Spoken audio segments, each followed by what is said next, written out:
No reform, no election. Asante sana ndugu zangu waandishi wa habari, tumewaiteni. Hii ni sehemu ya kamati tendaji ya jimbo la Lupa, lakini tumeitana hapa ili tuweze kutoa msimamo wa chama.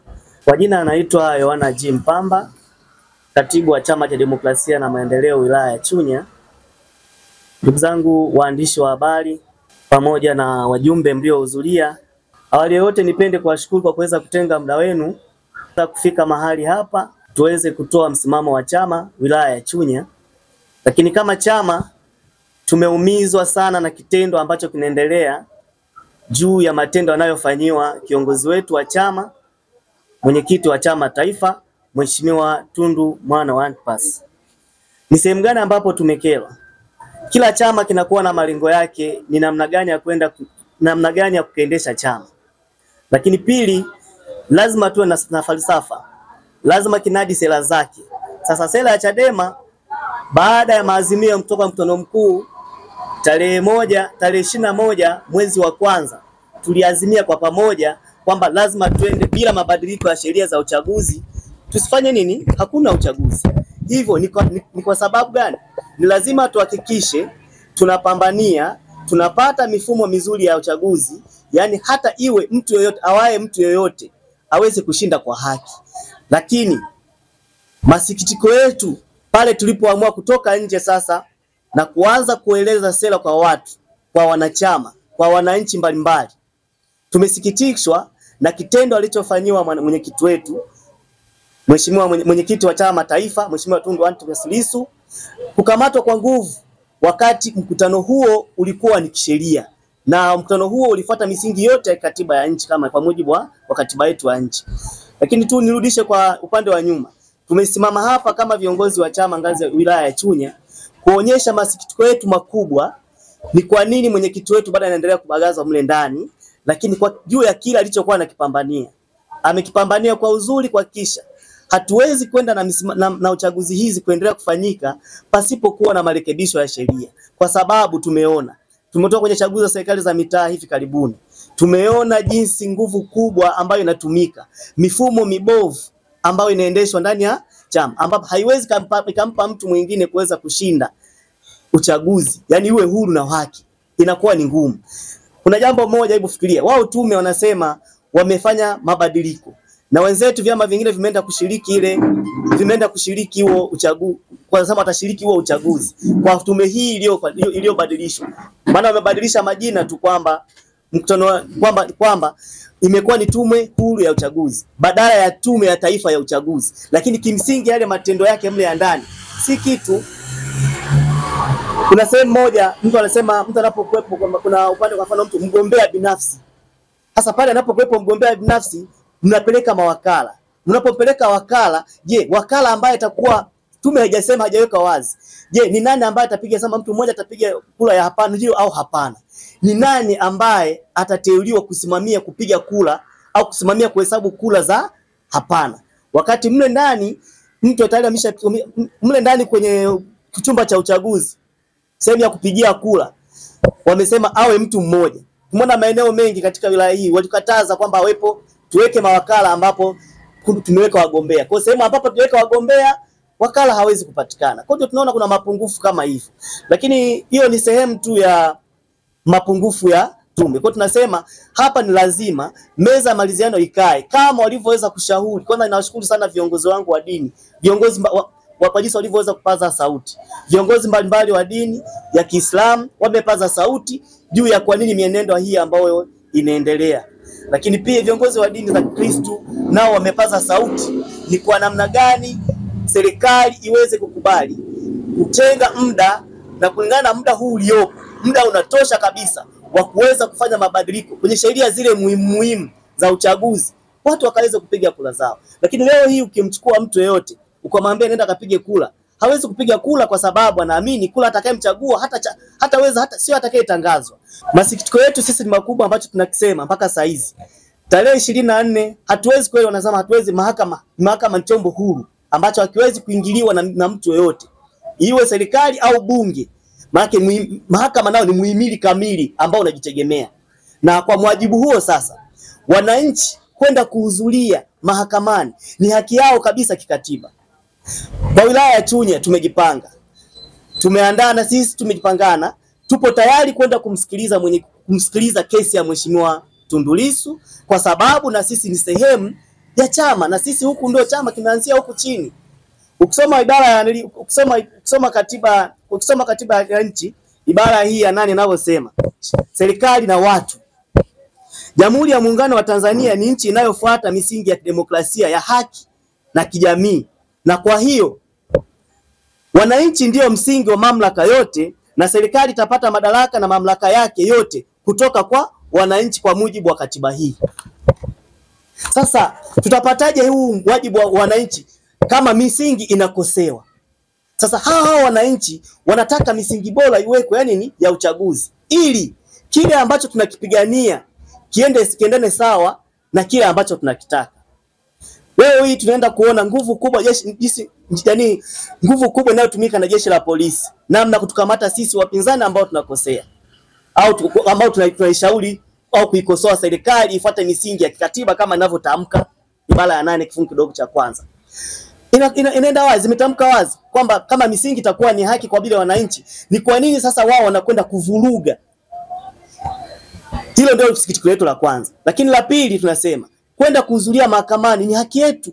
Ni haki ya kila mwananchi kwenda kusikiliza kwa sababu mahakama ni sehemu ya haki.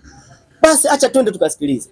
Tarehe 24 tutakuwa kule, tutakuwepo maeneo ya Kisutu, tukaungana na wenzetu wa mkoa wa Pwani na wakanda tofauti hivyo. Lakini pia nipende tu kushukuru kwa namna alivyoweza kusema mwenyekiti wangu wa chama mkoa Mheshimiwa Masaga Kaloli, naye ameumizwa na hiki kitendo alichofanywa na mheshimiwa mwenyekiti.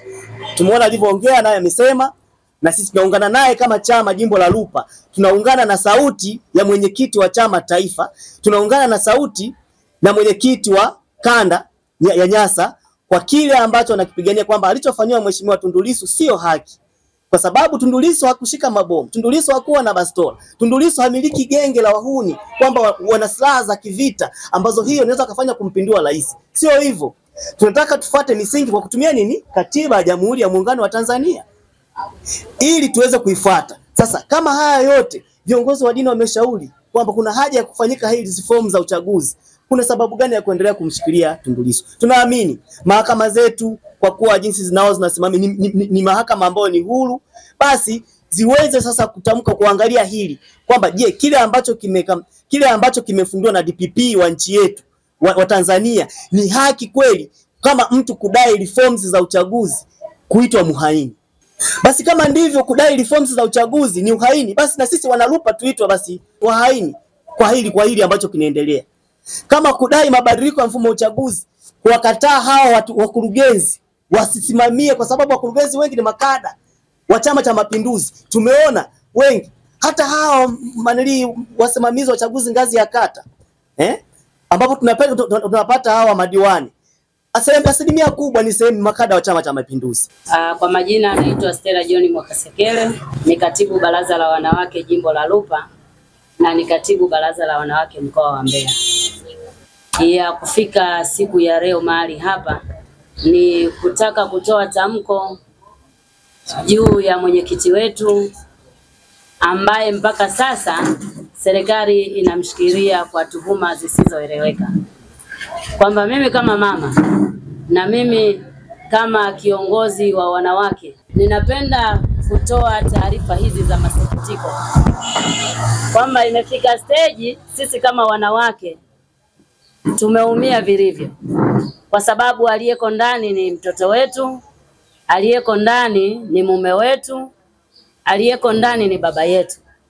Kwa kama mwanamke ninapenda kutoa masikitiko haya kwamba sisi wanawake tumeumizwa pakubwa na tuna kila sababu ya kulia na kuomboleza. Na sauti yetu kuu ni kutaka jeshi la polisi pamoja na ndugu zetu ambao wako nyuma, wana CCM, ambao wao wamekwenda kujipa mwelekeo kwamba kila kitu ni cha kwao hapa nchini. Lakini na sisi tunakwenda kusema kwamba hatutalala, hatutanyamaza. Tunachotaka kuona mwenyekiti wetu Mheshimiwa Tundu Antipas Lissu akiachiwa huru, kwa sababu hajafanya jambo lolote ambalo linaweza likamweka ndani ili aendelee kushikiliwa kwa makosa ya uhaini. Hivyo basi, ninapenda kila mwanamke anayenisikiliza, Rais Samia anaye ni mama kama mimi, pale alipo anaposikiliza Tulia Ackson naye ni mwanamke, ninaomba suala hili walichukulie kiundani zaidi. Kwa jina naitwa Maneno Adamson Mahenge, ndiye mwenyekiti wa baraza la wazee jimbo letu la Lupa wilaya ya Chunya, na ndiye mhasibu wa baraza la wazee mkoa wa Mbeya. Sikitiko letu kubwa ni kwa sababu serikali iliyo madarakani yawezekana hata milango au madirisha ya kumcha Mungu hawajui. Wangelikuwa wanasoma maandiko matakatifu, wangelitambua Mungu ni nani, na haya wanayoyafanya yote wasingeweza kuyafanya. Ukisoma katika Biblia kitabu cha Yeremia sura ya 1 mstari ule wa 15, Biblia inasema hivi: kwa kuwa tazama nitaziita jamaa zote za falme za kaskazini, asema Bwana, nao watakuja na kuweka kila mtu kiti chake cha enzi mbele ya mahali pa kuingilia malango ya Yerusalemu, na kuelekea kuta zake pande zote, na kuielekea miji ya Yuda. Kifupi nataka nielezee historia alikuwa na maana gani. Falme zinapokuja na leo inafika mahala viongozi walio madarakani, viongozi wa kiserikali wanapopinga kwamba maaskofu, mapadi, wachungaji, waumini, mashehe wasijichanganye na masuala ya kisiasa. Sijajua siasa hizi taratibu ambazo wamezishika na kuziendesha na kuuongoza huu ulimwengu wamezitoa wapi wao, kama si maandiko matakatifu na kama si Qur'an tukufu inayowafundisha hizi taratibu waweze kuzijua. Ukiangalia katiba imetengenezwa kwa mfumo wa Biblia, katiba ya Jamhuri ya Muungano wa Tanzania. Biblia inapopinga kuiba, katiba yenyewe inapinga kuiba. Biblia inapopinga rushwa, katiba ya Jamhuri ya Muungano wa Tanzania inapinga rushwa. Wewe nani leo unayesimama unasema viongozi wa dini wasijichanganye na nini? Na mambo ya kisiasa. Siasa ni dhambi. Kama siasa si dhambi, basi huna tamko. Wewe ni nani unayetoa tamko aseme leo viongozi wa dini hawapaswi kukemea mambo maovu yanayotendeka na serikali hii iliyopo madarakani? Kumkamata kiongozi wa itikadi ya chama cha Chadema kusema ni haini, hilo neno umelitoa wapi? Ni shule ipi uliyojifunza na ukasoma ukagundua kwamba haya mambo kweli yapo kwenye mfumo wa uhaini? Wewe ni nani? Tunalikemea kama wazee, tunalikemea kama Watanzania. Tunahitaji serikali hii iache kwenda na mifumo ya uongo. Tunahitaji Tundu Lissu atolewe mle mahara, tukakae meza moja, tujadili ni wapi nchi yetu ina mapungufu. Hii nchi ya Tanzania ilikuwa ni nchi ya mfano, ndugu zangu. Duniani kote walipaswa waige Tanzania kwamba demokrasia ipo. Cha ajabu Tanzania ndio tumekuwa watu wa kuibeza demokrasia. Kwa majina anaitwa Analisi Edi Akiula, mkazi wa Chunya mjini, jimbo la Lupa. Nini kuelekea tarehe 24 kwenye kesi ya Mheshimiwa Tundu Lissu. Sisi kama wanawake tumejipanga na tunategemea kuondoka hapa siku ya tarehe 23 kuelekea Dar es Salaam Kisutu kwa ajili ya kumsikiliza mheshimiwa na madai yake yasiyoeleweka.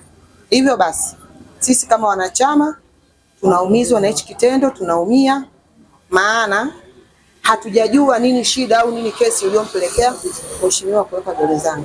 Sisi kama wanawake, na pia ninawaomba wanawake wenzangu kwa pamoja, kwa umoja wenu nchi nzima, kwenda kushirikiana pale mahakamani kwa ajili ya kuleta ukombozi kwa ajili ya mheshimiwa Tundu Lissu. Mimi ni mwanamke, mimi ni mama, ninaumia na nina uchungu kwa sababu Tundu Lissu ni baba anayetegemewa, ni ana familia yake, na kiujumla kama taifa tunamtegemea. Hivyo basi tunategemea na tunaenda kuiomba serikali kwamba iweze kumwachia huru.